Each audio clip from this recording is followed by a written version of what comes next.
changed it up a little. We're still, all of Mojang will be here in a couple minutes, but what we're going to do is first we want to introduce you to the Cobalt team. They're going to show you Cobalt.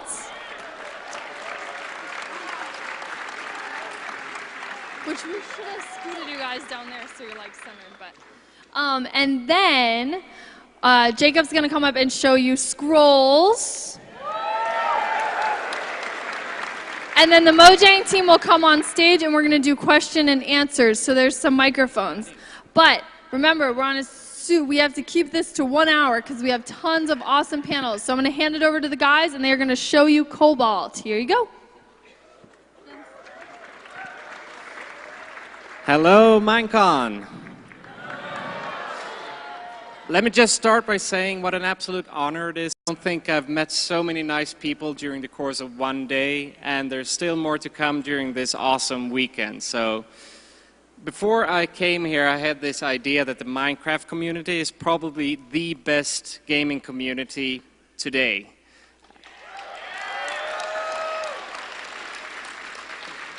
And you guys have all proven me right, so thank you for that. Anyway, we are Oxeye Game Studio. Let me start by introducing myself. My name is Pontus Hammarberg. I know you guys will have a hard time pronouncing that, so you can call me by my nickname Kinten. And I'll pass the mic around. I'm Daniel Brunolf, but I have a name which I like to go by, which is The Wreck, which fits me better. Does this work? Okay. Doesn't work. Okay. My name is Jens Bernsten. I'm also known as Jeb, and yeah.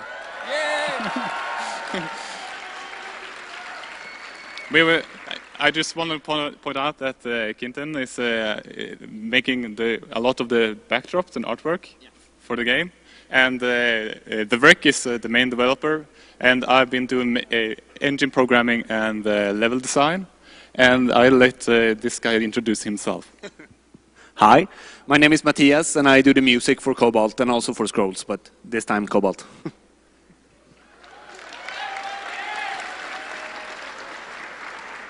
So, does this work? 1, 2? No. Oh yeah, it does. I give that one back. So, a short introduction to Cobalt. When we started making Cobalt about 2 years ago, we had this idea that we would make this awesome, adventurous, exploratory game with an awesome platform engine. But as any good indie company, we didn't really have a plan. We just went with whatever felt right. So naturally, the game has changed shape a lot during the course of these 2 years. We still have the idea of having this exploratory open world universe with a storyline based on this alien planet called Trankopolis. But we've also added local multiplayer, and we still have the dream of one day being able to have network multiplayer as well for the game. Even though it might sound like we have this ad hoc approach to game development, I promise you this will not be a Duke Nukem Forever story. This game will be released, and we're aiming at having sort of the same approach as Minecraft. That is, we will start with pre-orders, which will enable the player to get the current build of the game.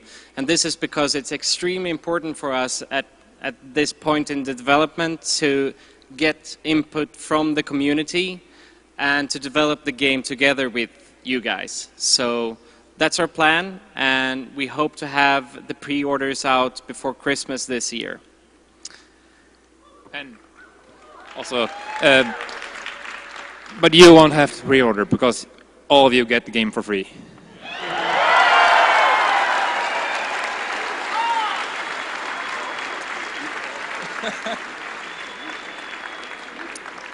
Anyway, let's take a look at the game. I'll let Direct play the game, and I'll try to interview him as he goes.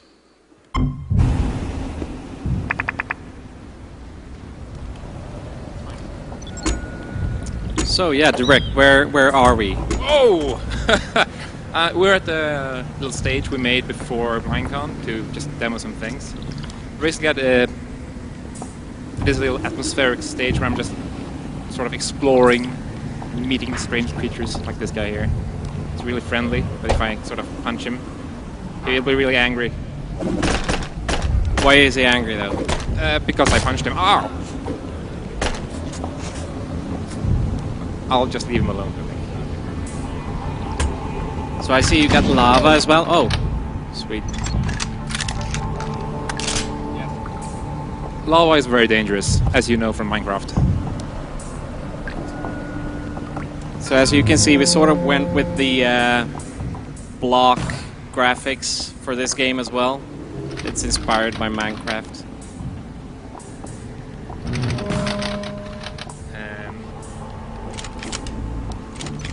Oh, thank you, yeah.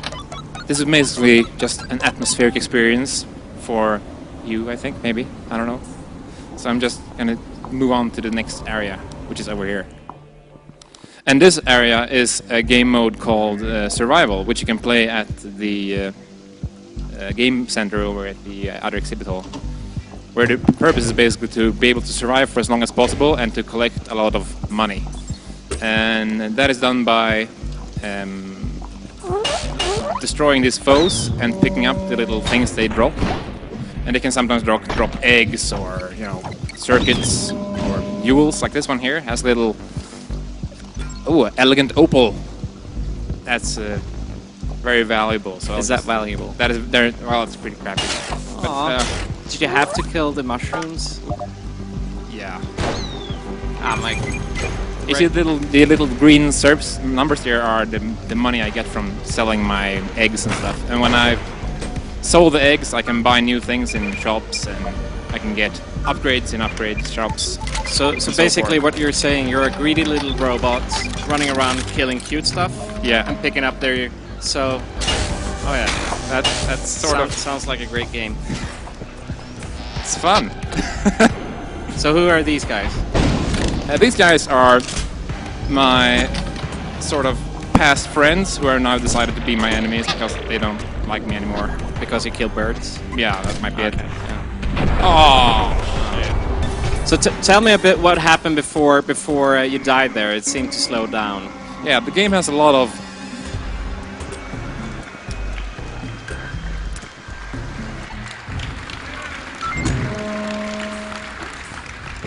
Well, The game has a lot of bullet time, which means that when dangerous things approach you, the game around you slows down. So even if there is some action going on at the other side of the level, only in an area around your character. Oh, I can't right now. Oh, okay. Too late. Sorry. I can demonstrate it right here with these robots on the right. You can see when they are throwing grenades at me, which they will probably do very soon. Whoa. So one thing... Oh, it gets slow, and I can punch it back at them. Oh, gotta get closer. Oh, shit.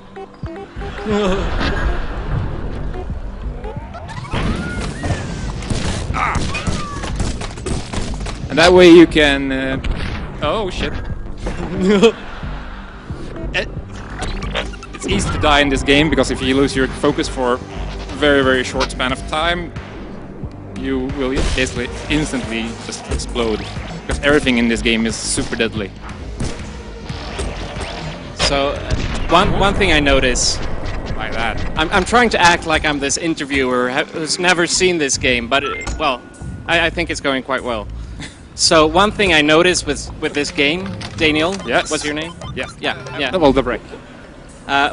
One thing I noticed was that you don't really have an aim. Or how do you aim with the guns? Alright, so in this game we decided we didn't really like WASD and mouse movement for platform games. So we wanted to get a really good gamepad feel, but we wanted to still retain the freedom of a 360-degree world. We didn't want to be limited to just horizontal and vertical shooting. So we added the possibility of rolling. So when you roll, you will aim your gun in all directions. If I shoot here, I will shoot up in there. And that can be used for various purposes, like I can jump up and shoot just after I roll to shoot a little bit downwards and stuff like that. And that gives you the freedom to act in all directions without having to use a mouse, basically. And it becomes much more a game about timing than accuracy. Also, we have little mini games. We have like a little radio here. It's not really a mini game, but it's a radio. There's a chest as well. Oh, is the music on? No. Oh. The music is off, people. Apparently, there's awesome music being played from the radio, right, Matthias? Yes. Tons of music in the radio. I'm trying to do a lot of different tracks. If you get tired of my soundtrack. That's one. And also, we have a little chest you can crack open. It's basically a...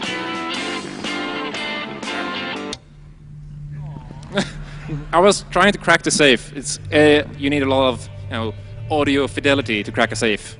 So I'm just gonna have to focus for a second here.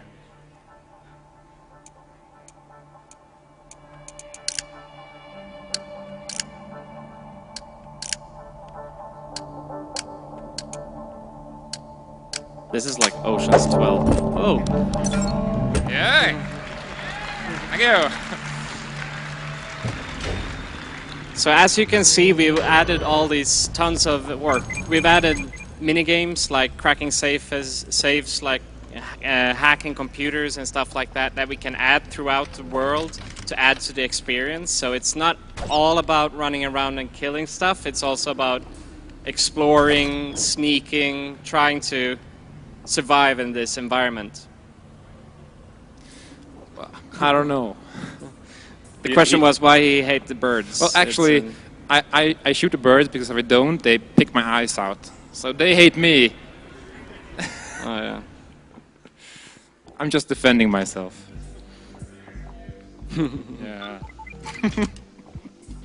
So, I think that sort of...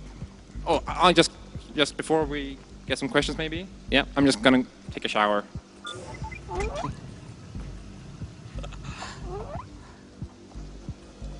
There. The shower is colored after Lydia's hair. Yeah. So I think we've got about 5 minutes for questions before scrolls. Before we queue some questions, I'd just like to add again that the game is playable. A demo is playable at the exhibition floor. So come right by and don't hesitate to ask us questions. And also, I'd just like to add that yesterday we released an EP, so you can buy the music from the game, or some of the music from the game, at Matthias's homepage. So check that out. It's anusu.com, oxidegames.com as well. So, questions? Yeah, go on. I think Jens will choose. I think you're supposed to go to the mic if you have a question. Oh. There's a mic.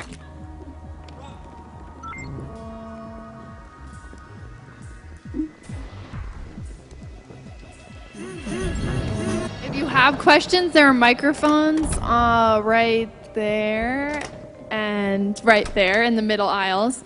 So we're only going to take a couple questions for this, though. But the guys will be around for you to ask them more. Testing. Oh, sweet. Yeah, I heard you guys saying that it's going to be similar to Minecraft. When the final product ships, will you be able to build your own levels? Yes. Absolutely. Thank you very much.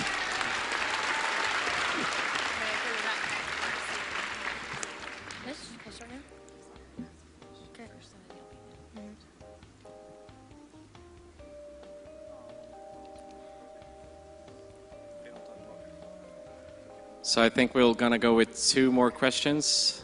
Yep, go ahead.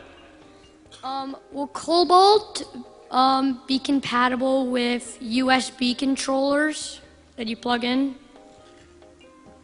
Let me answer that for you.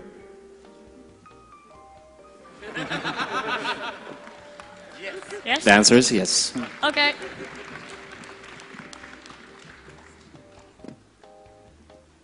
Will there be a selection of avatars you can play as, and will they, if so, will they have their own special abilities? So I guess the question is, will there be a selection of avatars that you can play, or different sort of avatars? Right, other characters, yes. Well, I could answer that with another demo.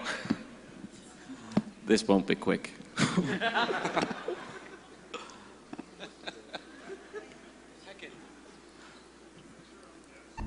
Yeah, Yes. this is our own... Thank you. The answer is yes.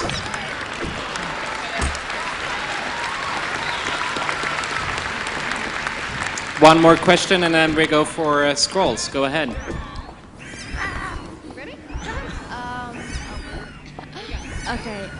Oh my god. Will there be like different like game modes for scrolls? Sorry, once again. Well, are they gonna be like different game modes for scrolls, like different ways you can play?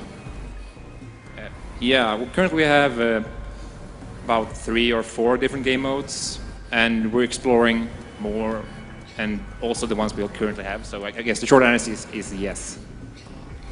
But the long answer is we will see during the alpha which game modes we're focusing on and where we take the game. And that's where you come in as well. So, I think we'll have some more time for some more questions after the scrolls and the Mojang panel. So let's cue scrolls. Scrolls.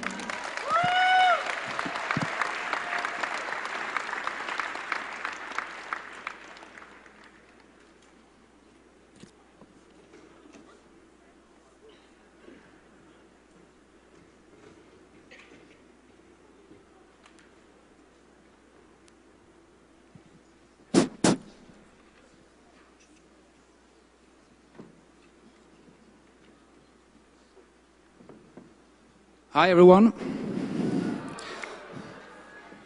Before we start to introduce everyone and talk a bit about scrolls, I would like to take a picture of you, if that's okay.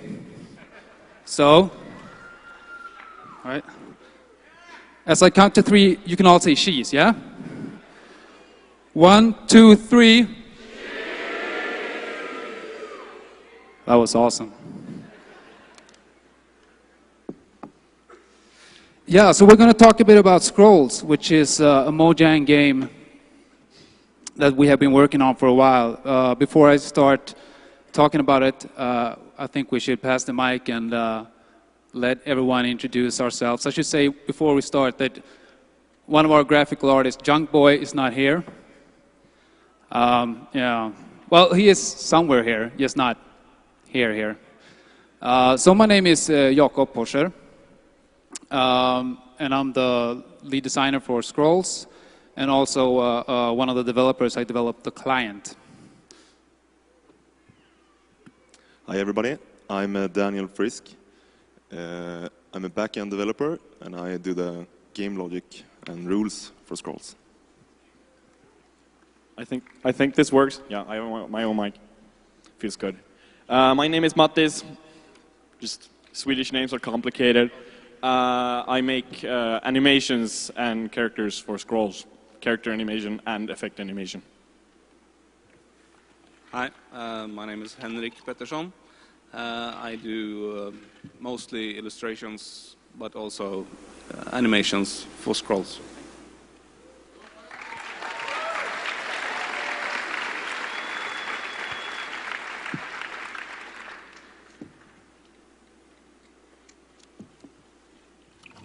Such a nice crowd. Okay, so we're kind of excited now because we finally get to show off Scrolls a bit. We have been working on it since, well, actually since we announced it. We announced it in the beginning of March at GDC. And that's kind of when we started to really develop what we see now. Prior to that, we had made a small prototype of the game and tested it out and just to get a feel for it. So you guys will be the first non-Mojang employees to see the game, which I'm very excited about. Yeah.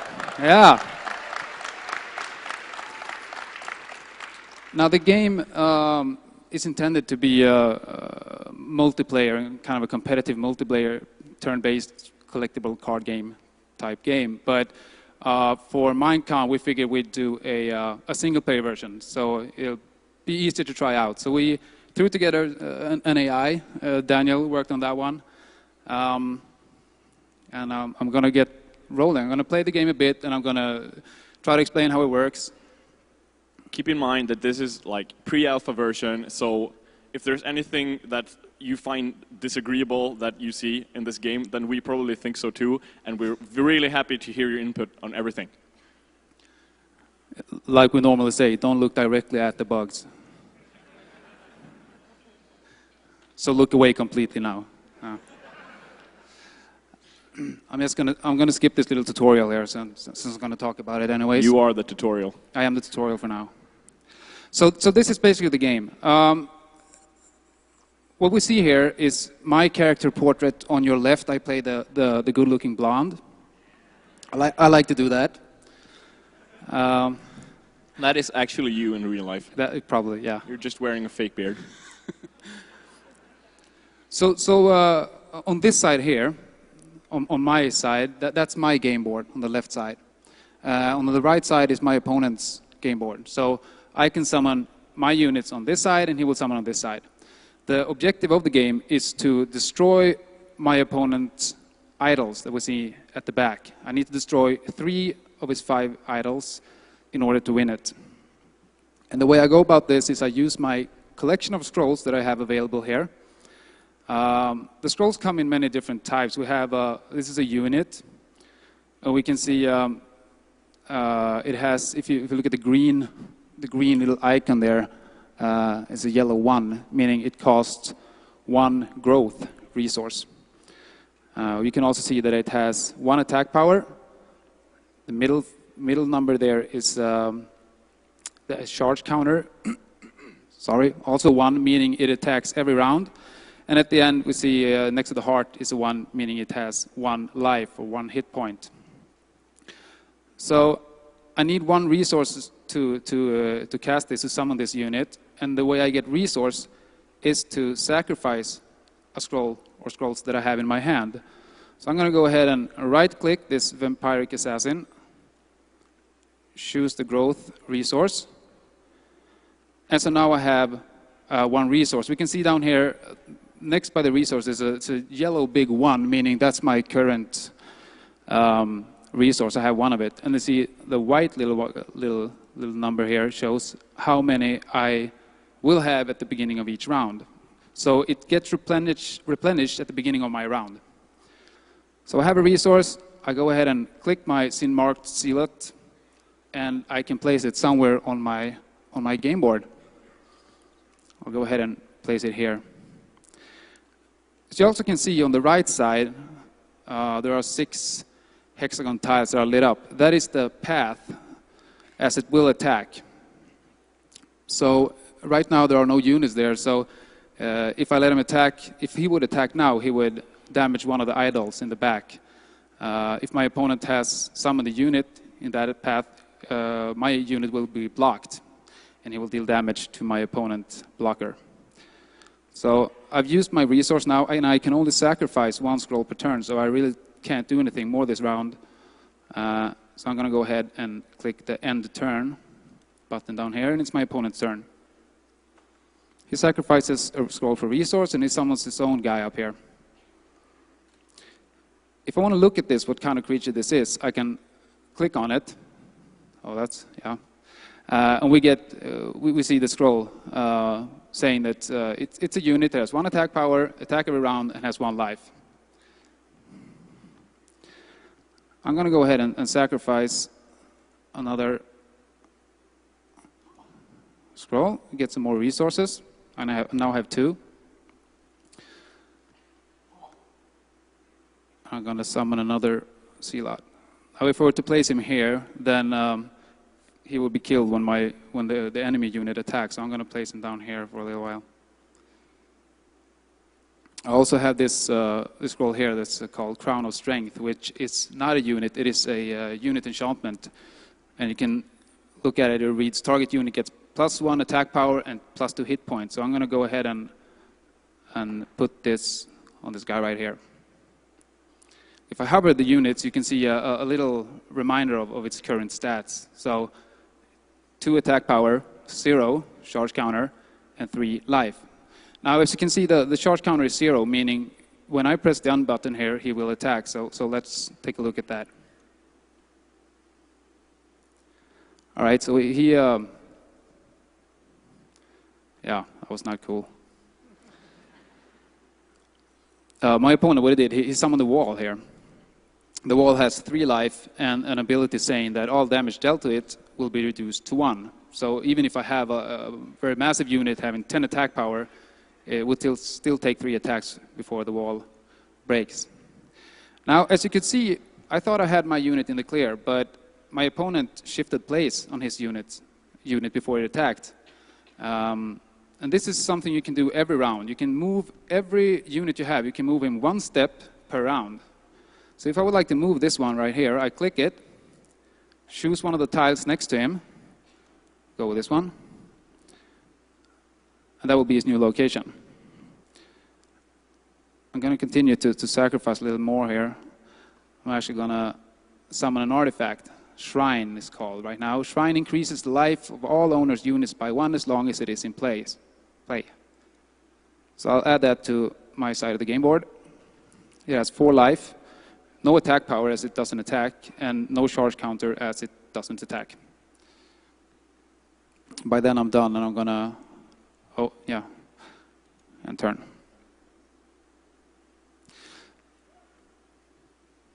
As you can see, all of the characters are fully animated. We intend to make 1 million scrolls, and we intend to make animated characters for all of them.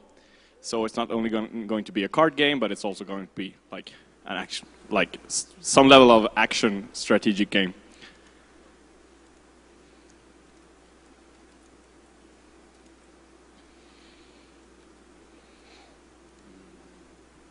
I'm going to summon a wall on my own. This is a wall with 5 life, and it heals 1 at the beginning of my turn.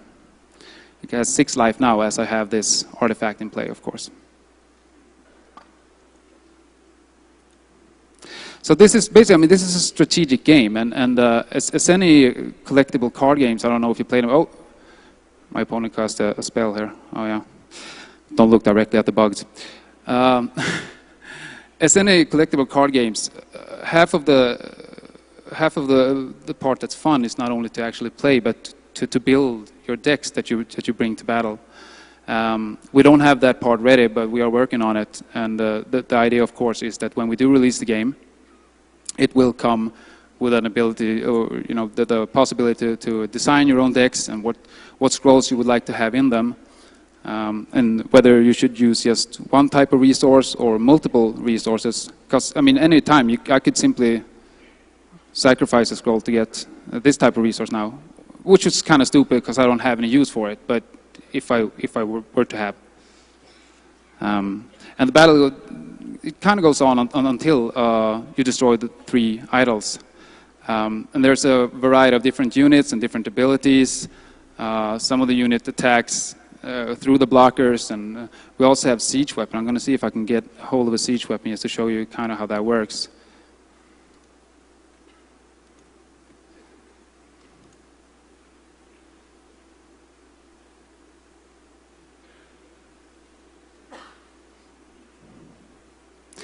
I'm going to show you just a little bit about this unit that my opponent summoned. It's kind of a nasty thing. He has 9 attack power, so obviously he's a very powerful guy. But we see that he also has an attack counter of 3, meaning that he only attacks once every 3rd round. When he does, he normally does some damage, of course. So it would be in my opponent's interest to keep him defended and safe for at least 3 rounds until he can attack and deal his damage. This guy's ridiculously OP. Yeah.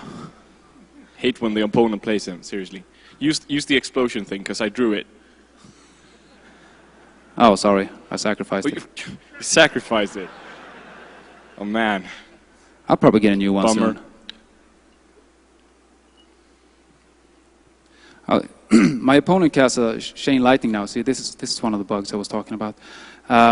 This deals direct damage to a unit, and then it just keeps on going as long as there's a unit next to it. So if he throws it on this wall right here, he will also damage this unit as well as this artifact right here. And he did, yeah. Not so nice. Adding a wall, see if I can stop this monster up here.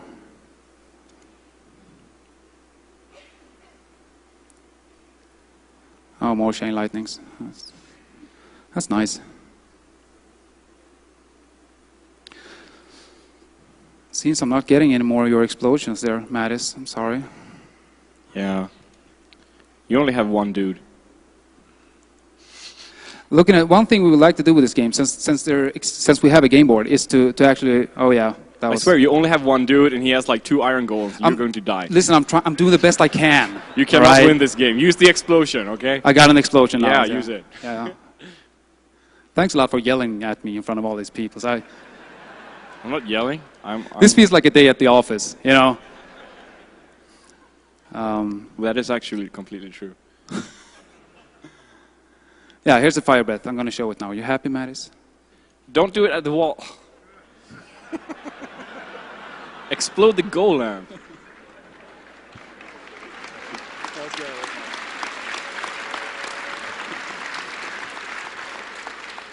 Now, I was talking about we wanted to use the game boards. Here's a perfect example of that. This is a unit that it has the ability that when his name is Spearheader, when Spearheader attacks, all surrounding units also attacks. So this is kind of a way where we're actually using the distance between units in a good way. We also saw it when I casted the AoE damage effect that I just threw up here, apparently in the wrong place.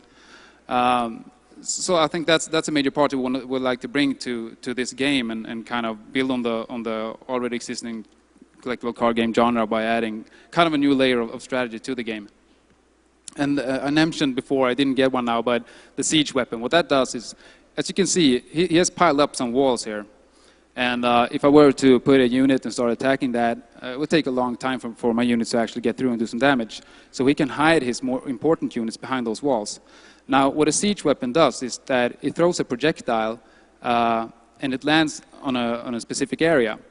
So I could place a siege weapon that the projectile goes over the walls and lands in the back on these units. So try to use that carefully and take out his more important pieces. And I think we're soon going to start some Q&A. I think if you think this looks interesting, we have 10 computers up there with the scrolls demo on them. Go up and play some and bring Matthias. You'll have a lot of fun. And I'm gonna talk about a few things about this game. This is obviously the battle mode, the kind of battle part of the game. And that's the thing we've been working on the most for the last period of time. But it will be more to this game. It will be a possibility to trade scrolls with other players, or put them on an auction house and sell them for in-game currency, which you then can use to buy new scrolls. I mentioned we had, it's going to be focused a lot on multiplayer, and we're looking at a lot of different tournament templates for this, everything from ranked leagues and ranked matches to kind of draft tournaments, and hopefully we would like to see some really large tournaments as well. So who knows, in a couple of years maybe we can have like a world championship of scrolls. The plan is to, the first release will be on PC and Mac, but we would really like to cover some other platforms, and one that we are aiming for is smartphones and pads. And to have that as a cross-platform experience, so you can see it on your iPad, playing against me, who's playing on a MacBook or a PC. I'm also going to just quickly talk about the release plan, because we've been getting a lot of questions about that. When is the game coming out, and how will we develop it? And the thing we would like to do is to have a closed alpha, and to just get the community's input, see what they like, what they don't like, help us balance out the content of this game, and then move on to an open beta where you can buy the game at a reduced price, kind of like the same model we had with Minecraft. And to continuously develop the game, we want to add like single-player campaign modes. We'd like to add new content to the game continuously. So that is kind of the release plan. As far as a release date, we haven't set anything specific. We're looking at hopefully the first part of next year sometime. So it can anything from a few months to 6 months from now, maybe. Yeah, I think that's all I have on the release plan. So we have the mic set up. If anyone has any questions, we would like to try and answer them. Go ahead. So, is there gonna be like, if you kill another, person's like enemy, like your enemy, one of their units, will you gain like a resource at one point, or will you just like not get anything from, or experience or anything to level? If I heard it correctly, will I get resources if I kill the other units? Yeah. Yeah. No, the only way to get resources in this game is to sacrifice your scrolls. So it's kind of a balance there, that you don't, if you're having two different resources, or have scrolls in your deck that require two different resources, that would require a lot of sacrificing in order to get all the resources. So that's kind of the resource management and the balance that you have to take into account as you play the game. So the only way is to sacrifice your own scrolls. Oh, okay. Excuse me. That sounds like quite a good idea for an ability for one character. So we might steal that. Yeah. Come up with more good ideas for our game. Really appreciate it. Is there going to be more character customization or are there going to be more characters than just 2? Oh yeah, these are something that we made for this demo. There will definitely be more character customization in some way or shape or form. So yeah. Quite possibly you'll just be able to choose your own avatar, and then you'll just build your deck with whatever scrolls you like. So, like, the customization is going to be half of the game. So yes. With as much scrolls as you guys are planning on to introduce, how many are you actually thinking about maybe taking from the community when they design their own scrolls? How open are you guys to accepting ours? The acoustics in here are, there's so much echo. Can you please just repeat your question? With as many scrolls as you guys are making, how many are you guys willing to look at from community-made scrolls? Oh, I see. I think feedback from the community is always extremely important. And I think it would be very stupid from us not to look at stuff that the community likes. Obviously, it have to be balanced so it fit into the game. But I'm sure when we get to that point, I'm sure we're definitely going to look at people, their suggestions. Absolutely. Okay, so we're going to actually have the rest of the Mojang team come up. So, come on.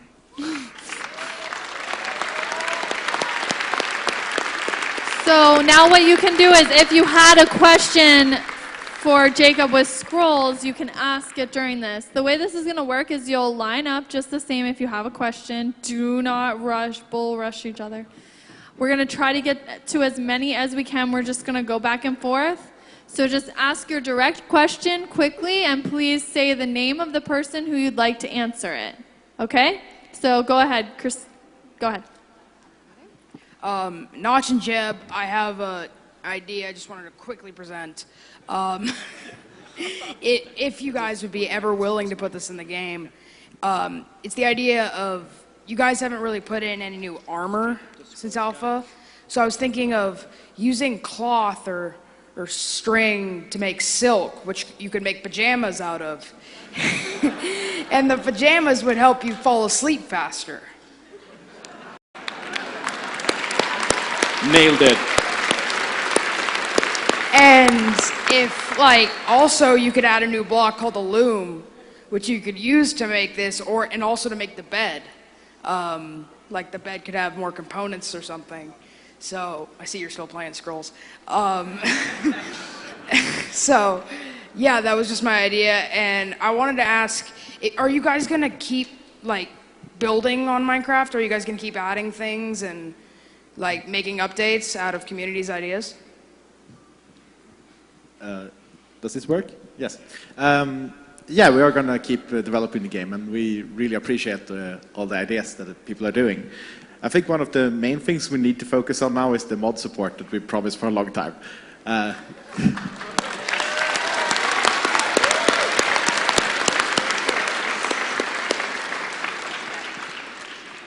And perhaps Jens can answer the question about the pajamas.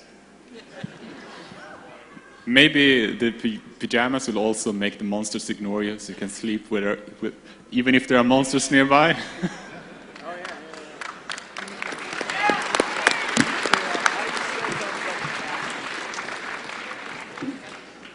This question is to Jacob. Will you be adding environments inside scrolls? Like water, where water scrolls work better? If there will be elements, was that the question? Yes. I think there's definitely room for that kind of things, absolutely. I think we're at the stage right now that we work really hard to complete this demo. We need to some extent, go back to the drawing board and really think about what kind of content this game requires to be fun, and how we can tweak and manage and look at the design and interaction design. I think some sort of classical rock, paper, scissors, water being strong against fire and so on, will probably be in effect. It's a classic way, and it's still kind of fun. So yeah.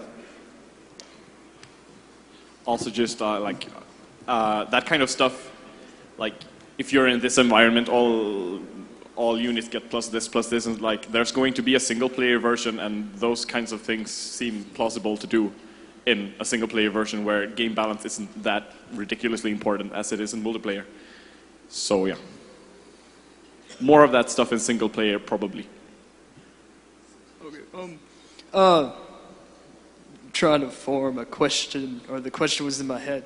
This is for Notch or anybody up there, I guess. What was up with can we have some in-depth talking or something info on the credits for the 1.9 whatever, those far out credits that were, I don't know, like Yogscast went over, they don't understand it. No one seems to understand it. It's kind of like trolling, I guess. I don't know. It's not actually trolling. It's I was trying to figure out what could be like a decent ending to the game, and anything I could think of felt like it would undermine what the player had done. Like I can't just assume what the player has done because you really make your own game out of it. And I spoke to the guy who wrote it, Julian Go, I think you pronounce his name. And he's actually written like real books and stuff, so he's pretty amazing. And I talked to him about just wanting to just have like a wall of text, like that has some kind of meaning. It doesn't have to have a real meaning, but feel like it has a meaning. And then he wrote that piece of text, and I really like it. And the fact that it's 9 minutes and 45 seconds, that's just a positive bonus, I think. Okay. Thank you. Hi, this is for Jacob. In terms of the scrolls, you said there's going to be about 1 million. I'm not sure how accurate that is. That is not a very accurate Okay, number. cool. Just complete hyperbole. But as far as the new releases go, you know, obviously there are going to be new scrolls coming out every once in a while. Are those going to be free for everyone, or are there going to be some sort of way to pay for it? Yeah, the way that's going to work,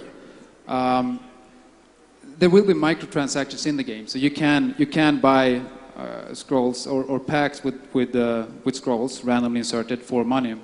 We thought about this a lot, and we also want to add the option to earn scrolls without having to pay any more money than buying the game.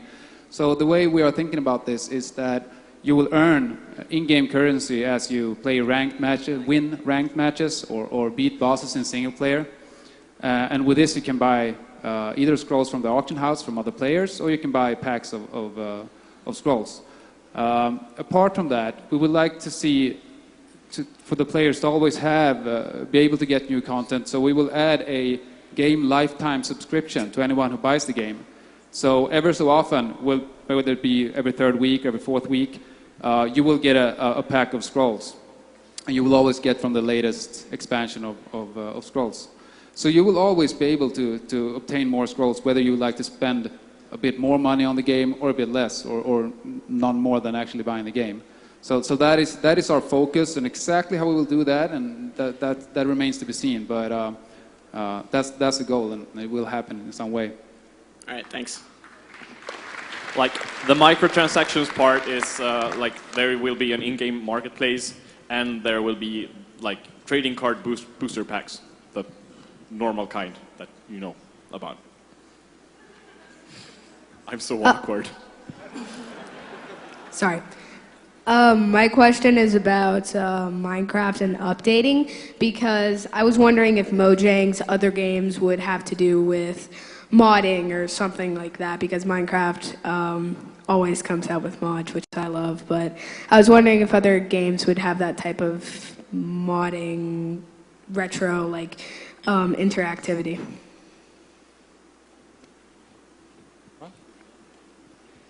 Should I answer that? I don't know. I guess the games that I will be like the kind of lead designer of will kind of always have that, because the games I really love was games in like the early 90s, and they kind of had that vibe. I think the most important thing is to think what fits the game. I mean, in a game like Scrolls, we can't have too much modding of the content, because it's like a competitive game. I think for games that are more single-player games, then yes. All right, awesome.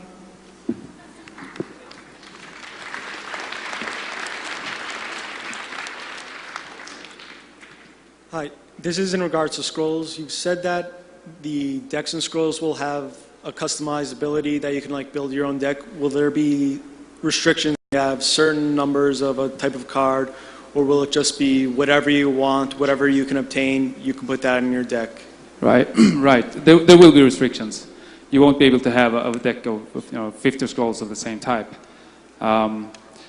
Exactly what those restrictions are, I think, is something that we will have to work out with the community during an alpha. What kind of fits the game, and what is a reasonable amount of restrictions to that. But yeah, in some way there will definitely be restrictions. Yeah, thank you.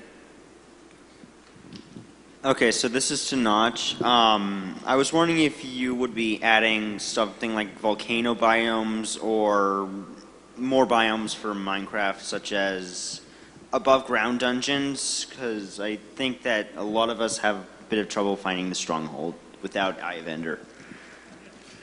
Yeah, I really actually like doing like terrain programming. That's one of the most fun parts of Minecraft development for me. When it comes to like the strongholds and stuff, that's actually mostly been gens, because I've tried doing like procedure-generated like structures, and I'm really bad at that. But gens is actually really good at that. We started a new biome code for the full release. It's not really finished yet, but I don't think it's ever going to be finished. We're just going to keep working on it forever, I guess.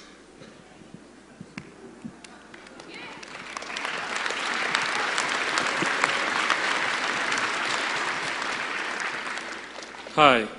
Regarding scrolls, in a lot of other trading card games, rarity is used to determine how strong a card is. The rare cards are the good cards, and it can make it problematic to get into the game.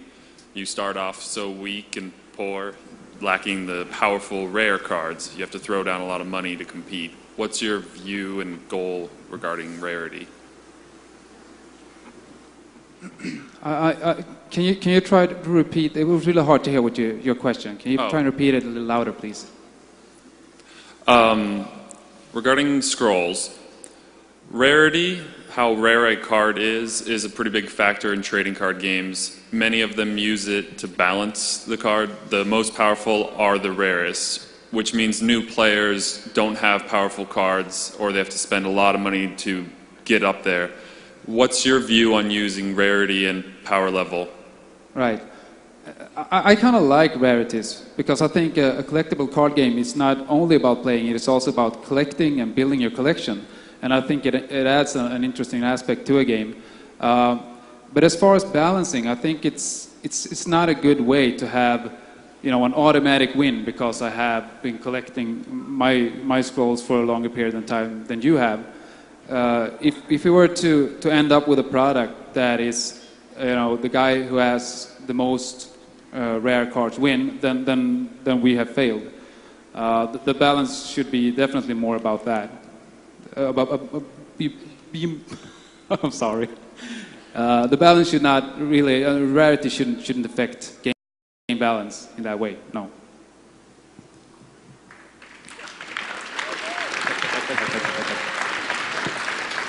I have just a question about Cobalt.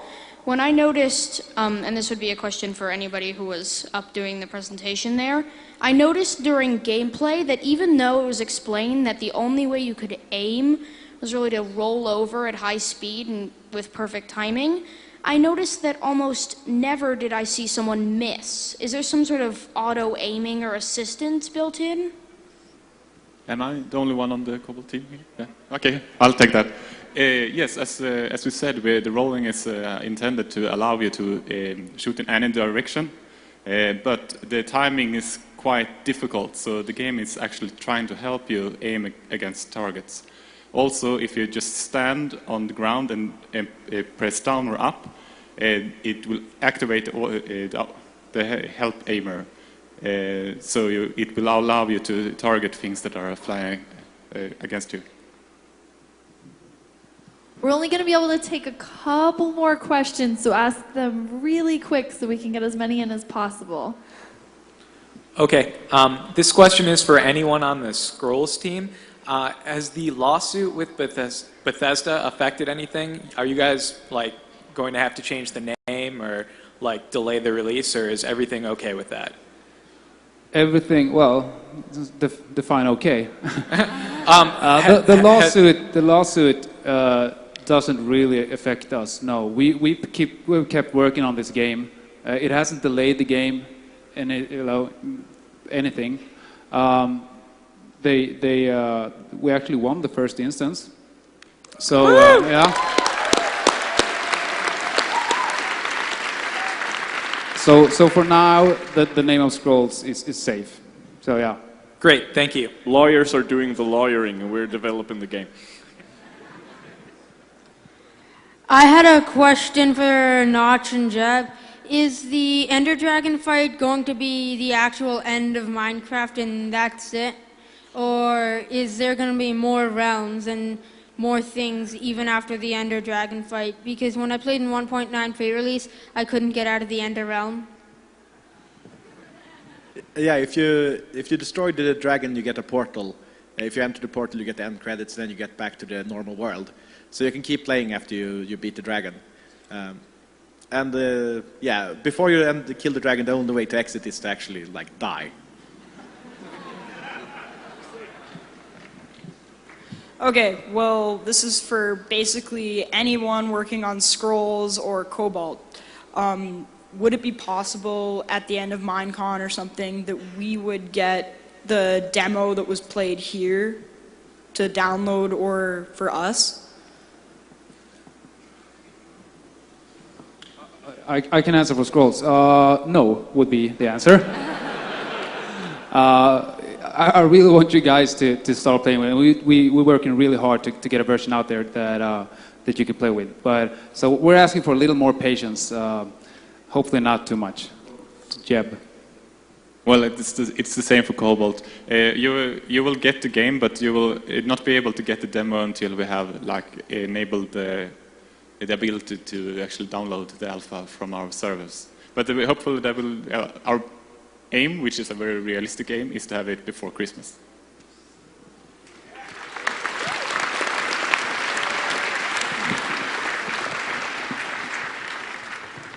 In Minecraft, I know you can like get custom maps and stuff, but I was wondering, are you guys gonna add like an easier way to kind of download custom maps and play them, like just within Minecraft, rather than having to downloading off the internet and then put them in? I didn't really hear the question. Was it? Did you ask if people were able to download maps for Cobalt? Was that the question? For Minecraft, if you could like, they're gonna find an easier way to play custom maps, like within the game itself, and find different ones, kind of like in other games. I don't think we really know at this point. We think the sharing of maps is really cool.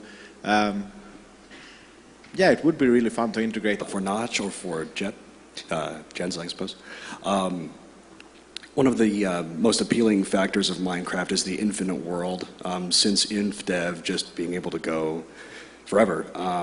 Now, horizontal transportation is enhanced by powered minecarts, but vertical transportation, especially since map height is now moddable, and the boat mechanics were nerfed for buoyancy, which is unfortunate. I was curious if there's any ideas besides ladders or stairs or elaborate piston elevators that can really bring us vertical transportation in a timely manner, if that's been considered.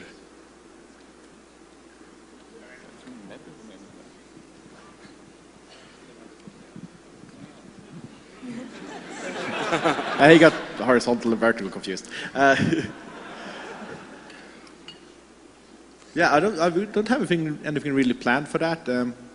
I'm trying to avoid anything that encourages the game to build more vertical, because if you can go further up, then you also want to be able to look further away in the distance, and that kind of becomes a vicious circle. So yeah, I know there are mods that have good solutions for increasing the vertical space, and then you need to be able to travel faster. I think it's a bit of a dangerous development dead end. Okay, we only have time for 2 more questions. I'm sorry. But remember, for the panels, the classrooms, if there is not enough room in them, we're going to be putting all of the sessions online so you can hear them after the fact. So 2 more questions, and then we are going to be done, but we'll see you tonight at the party. Everybody will be signing autographs and hanging out and everything. So 2 more questions. Go. I know a long time ago we heard that there might be lanterns, but then nothing happened, and we heard that torches might go out, but then like it sort of dropped off. So are you ever going to have lanterns or any other form of light? I'm not entirely sure about why we didn't do the lanterns. I think I was really in love with the idea for a while. Then a lot of people said that they didn't like it, that they wanted the torches to stay permanent. So I think I mostly changed my mind because of perhaps the feedback I got for it. Yeah, but more forms of lightning, sure. Okay, thank you. For anyone on the Scrolls team, do you plan on making a sort of infinite resources mode to give it a more fast-paced action feel? It's I don't know. I mean, it's basically a turn-based game. So I believe there's limits to how much fast play you can get. But one of the challenges with making a turn-based game that features a lot of multiplayer is to make it as fast as possible. We have some ideas for this, not infinite resource necessarily, but other ways of speeding up the game and making it a lot snappier. I can draw more explosions for you if that's what you want. Because that's really fun. We can make more things explode. I'll see to that. Thank you. Okay, so thank you guys for coming to the Mojang panel. We will see you tonight at the party, and go to the panels upstairs. There's a bunch of them. If not, we'll see you tonight at 7. Wear your Minecraft costumes!